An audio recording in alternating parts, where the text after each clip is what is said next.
Hi guys, welcome back to the channel. Today we're going to talk about TikTok Live Studio and how to use it if you are qualified. Now, you may already be live streaming on TikTok just using your phone, but TikTok Live Studio is for your Windows-based PC that allows you to access a bunch of additional options and features for your live streams. It's basically a modified version of OBS that works directly with TikTok. Let me walk you through what it looks like. Now, there are some requirements to qualify to use TikTok Live Studio. You need to be running Windows 10 or 11. You need a Intel Core i3 or ideally i5 or better, or an AMD Phenom 2 X2 565 processor or better. You're going to need at least 4 gigabytes of RAM. I'm going to be honest with you, though, you probably want to be closer to 8 or 16 because once you start adding in the other games that you're streaming, Tikfinity, any other programs, music that you might be playing, it's going to eat up your bandwidth on your computer pretty quickly. And you're going to need about a gig of storage space to download the program and run the necessary files. Okay.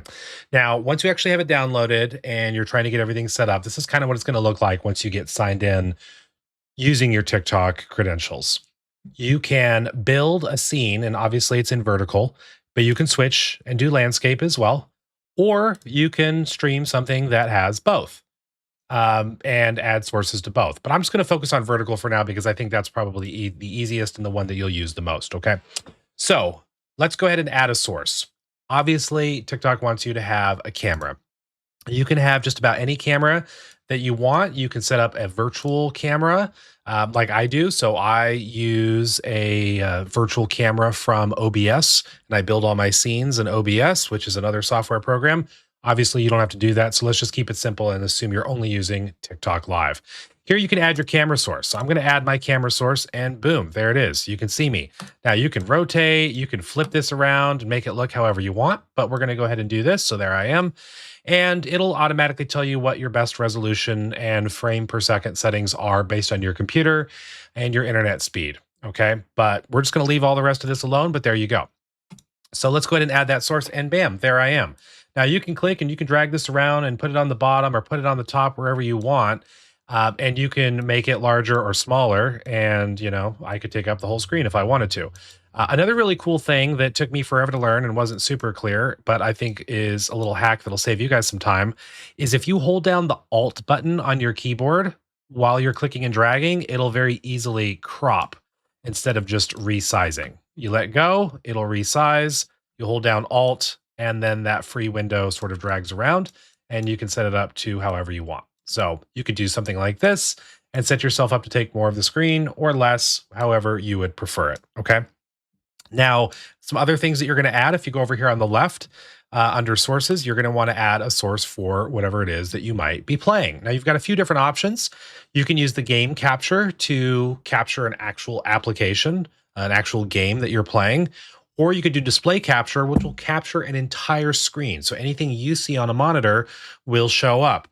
Now, keep in mind that if you open up something on that monitor or open up a different window, if you're in a browser, your stream is going to be able to see everything you can see. So if you're a little concerned about that, or if you are worried about your privacy and you might have something up on that monitor, or you might click something that opens up live on your stream and you don't want people to see that, then you could do something called window capture. Window capture will only capture a specific window that's open on that screen. If that window closes, if another window opens up on top of it, it's not going to come through. It's only going to show on your stream the specific window that you tell it to. So you'll have to experiment and see what works best for you, but you've got different options to add things. You can also add a phone camera and pair a phone camera instead of the camera that I have, which is a 4K webcam. This is really great for people who like to do demonstration streams. Maybe they're drawing or they're crafting something and they have a mount for their phone set up and they can just use that instead of having a webcam. So you could totally do that and use your mobile phone if it's a new enough iPhone or Android device. So that's another cool option. You can add images for overlays. These can be transparent images. They could be graphical images, anything like that. You can also add text and type in whatever text you want to appear on screen. And there's all sorts of different effects for that. You can change the font, the color, the size. And you can also add webhooks with a link. Webhooks are things that you might find in Tickfinity that will add graphical overlays or sounds, or depending on the game that you're playing, if it has interactive elements that can be activated by chat, you'll use the webhooks that they provide in the game instructions, and you'll add it here as a browser link to your actual scene as a source. You can add videos, you can cast things, you can connect a capture card, all kinds of stuff. But display or window capture and your camera and text and images are probably the things that you'll use the most.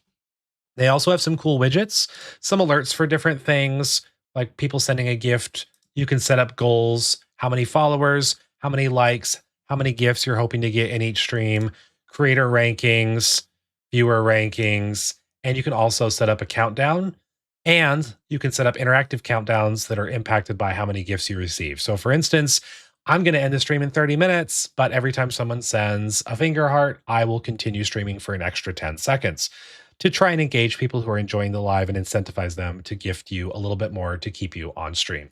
Obviously, keep your own mental health and life responsibilities in balance with that feature and know when to unplug. Okay. Some other things as you add all of those sources over, you'll then be able to move things around and set them up however you'd like. But you also have some other cool features. You can set up some guessing games. So in the guessing game, you can create interactive voting polls and you can recognize your top guessers. There's a history of any guessing games that you've played in here. There's also a playbook which will walk you through some basics and help you figure out how to get things set up. So take a look at that if you've got questions. Play Together allows you to play with your viewers. Maybe there's a specific game that requires them to put in their user ID in order to play, or there's a room ID. And so that is a great way to engage with people interactively. The thing you'll probably use the most here is your live goal. And outside of the United States, you can set up multiple gifts. However, inside of the United States, it will not actually let you set this up unless you go down to just a single gift. But you can edit that gift. You can pick from a number of pre-selected gift store items, and they'll populate. You can kind of see all of these. Unfortunately, this does not sort by coin value all the time. And so sometimes it's just a little bit wonky. Right now, it actually looks like it is. So that could be part of some recent bug fixes they've released. Although you can see, for instance, there's some things up here that are different prices. So it's somewhat aligned based on value, but not always. Anyway, you can select the gift, you can select a predefined amount, or you can type in how many of those you would like to have and then confirm. Make sure to update your goal and explain what it is. You can do different challenges. For instance, you could say, once I get this gift, I'll do 10 jumping jacks or, anything fun to keep people engaged and having a good time. And then you'll just confirm. Once that's been confirmed, you can go ahead and pin this if you're currently live or just close out that window.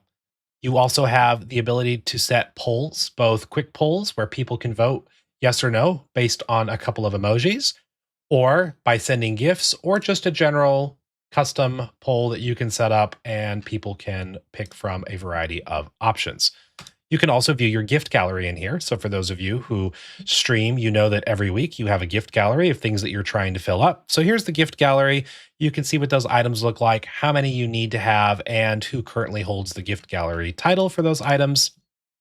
There's also some monetization partnership tools in here, game rewards. You can view stats and info on your fan club. These are people who have sent a heartmeat to join your fan club at least once in the last 7 days.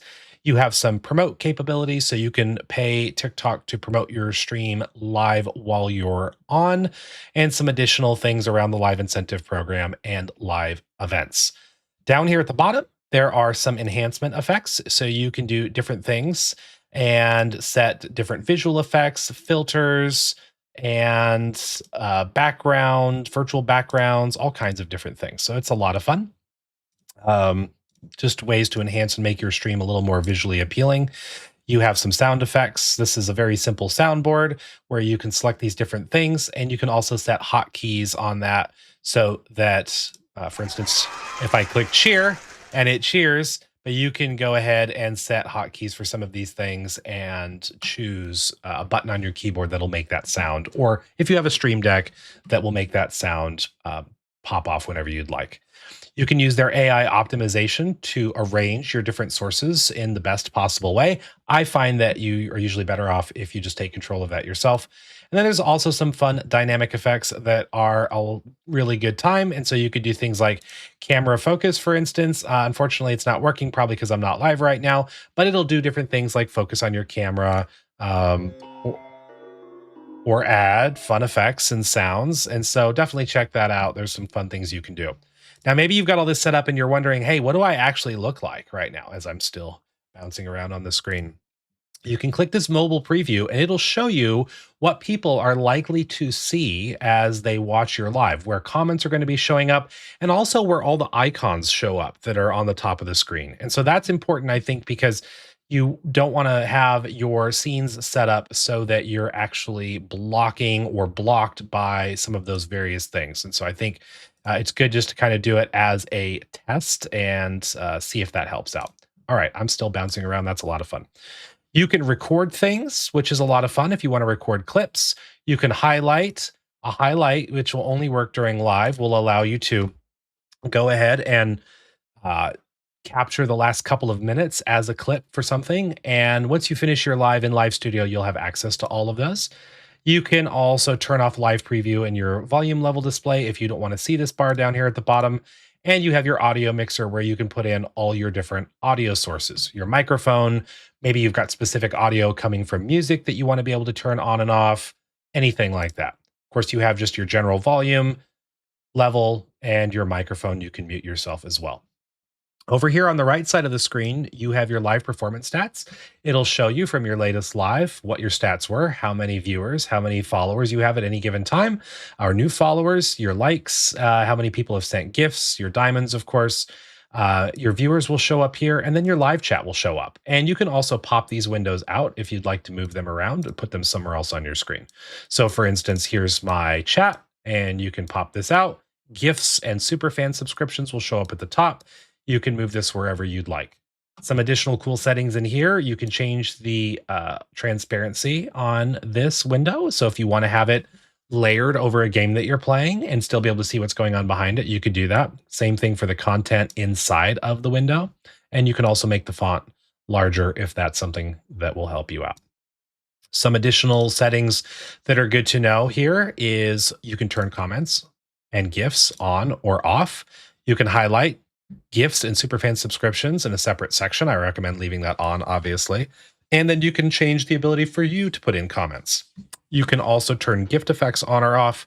The only reason you'd probably want to turn that off is if you are struggling with bandwidth issues, but generally you want to leave that on so people sending gifts are recognized with their gift effect showing up on the screen. You can have that on live chat, or you can change it to something that actually appears on the scene itself. Auto translation is handy if people are commenting from a variety of different languages in your live stream. You can also turn potential spam or offensive comments filter on or off, and you can see there's some different things that people might use, some words that you might want to block. These are words that unfortunately I've had a lot of issues with people putting in chat, usually young kids, immature people coming in, and so I have some of those words censored and blocked to prevent them from being an issue. TikTok does a pretty good job of filtering out a lot of the bad ones, but you may find people get really creative with some of the things they try to put. You can also customize how messages show up and which messages show up, and also limit the messages that you see to only people that are followers, gifters at a certain level, number, or their viewer level, the fan level that they're at, or whether or not they have gifted anything at all.